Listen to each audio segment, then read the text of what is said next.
Hi అండి, welcome to MV food bites. ఈరోజు మన ఛానల్లో ప్రతి బైట్లోనూ చికెన్ ముక్క సాఫ్ట్గా తక్కువ మసాలాలతో ఫ్లేవర్ఫుల్గా ఉండే చికెన్ పులావ్ని ఎలా చేయాలో చూపించబోతున్నాను. మరి ఆలస్యం చేయకుండా మంచి టేస్టీ చికెన్ పులావ్ని ఎలా చేయాలో చూసేద్దాం పదండి. నేను ఇక్కడ కేజీ రైస్తో చికెన్ పులావ్ చేస్తున్నానండి. మీరు చేసే క్వాంటిటీని బట్టి నేను చెప్పే ఇంగ్రీడియంట్స్ అన్నింటినీ కూడా అడ్జస్ట్ చేసుకోండి.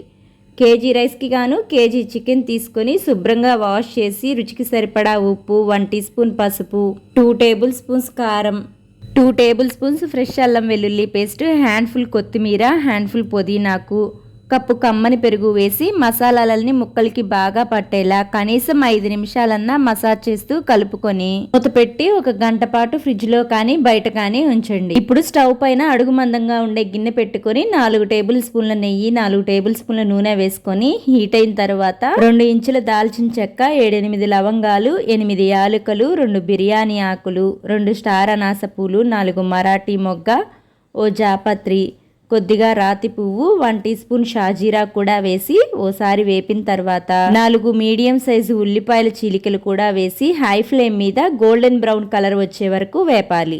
ఈ విధంగా ఉల్లి ముక్కలు కలర్ చేంజ్ అయ్యే వరకు వేపడం వలన చికెన్ పులావ్ ఫ్లేవర్ చాలా బాగుంటుంది. ఇప్పుడు ఇందులోకి 4 మీడియం సైజ్ టమాటా ముక్కలు కూడా వేసి వీటిని కూడా వీడియోలో చూపిన విధంగా సాఫ్ట్గా అయ్యి ఆయిల్ బయటకు వచ్చే వరకు వేపిన తర్వాత గంట ముందుగా నానబెట్టిన చికెన్ని కూడా వేసి హై ఫ్లేమ్ మీద గరిటెతో కలుపుకుంటూ వాటర్ ఈ విధంగా బయటకు వచ్చే వరకు ఉడికించాలి. ఇలా ఉడికేటప్పుడే ఇందులోకి 2 టీ స్పూన్స్ ధనియాల పొడి, 1 teaspoon garam masala, 1 teaspoon జీలకర్ర పొడి వేసి మసాలాలన్నీ మాడిపోకుండా ఈ విధంగా గరిటెతో కలుపుకుంటూ ఆయిల్ బయటకు వచ్చే వరకు వేపాలి.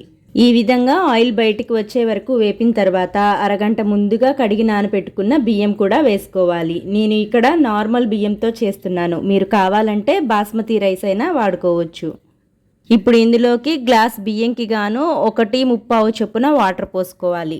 ఈ విధంగా వాటర్ పోసుకున్న తర్వాత ఓసారి అంతా బాగా కలిపి ఉప్పు సరిపోయిందో లేదో చెక్ చేసుకోవాలి. నాకైతే ఇక్కడ ఉప్పు సరిపోలేదండి, అందుకే కొంచెం యాడ్ చేస్తున్నాను. ఇప్పుడు ఇందులోకి కొద్దిగా కొత్తిమీర, పుదీనాకు తరుగు కూడా వేసుకొని ఓసారి మిక్స్ చేసి హై ఫ్లేమ్ మీద మాత్రమే ఎసురు బాగా దగ్గర పడి రైస్ 80% ఉడికిన తర్వాత సిమ్లో ఉంచి మూత పెట్టి ఇలా పైన ఏదైనా బరువు పెట్టుకొని 7 to 8 మినిట్స్ మగ్గిస్తే సరిపోతుంది. 7 to 8 మినిట్స్ తర్వాత మూత తీసి చూస్తే రైస్ చక్కగా పొడి పొడిగా రెడీ అయిపోయింది. ఇప్పుడు దీనిని వెంటనే సర్వ్ చేయకుండా ఒక 10 నిమిషాలు మూత పెట్టి అలానే వదిలేసి 10 నిమిషాల తర్వాత సర్వ్ చేసుకుంటే తక్కువ మసాలాలతో మంచి ఫ్లేవర్ఫుల్ చికెన్ పులావ్ రెడీ అయిపోతుంది. మరి ఈ చికెన్ పులావ్ రెసిపీ గురించి మీకు ఏమైనా డౌట్స్ ఉంటే కామెంట్స్ లో తెలియచేయండి. ఇలాంటి మరిన్ని సింపుల్ అండ్ క్విక్ రెసిపీస్ కోసం మన MV food bite channel subscribe చేసి ఫాలో అవ్వండి.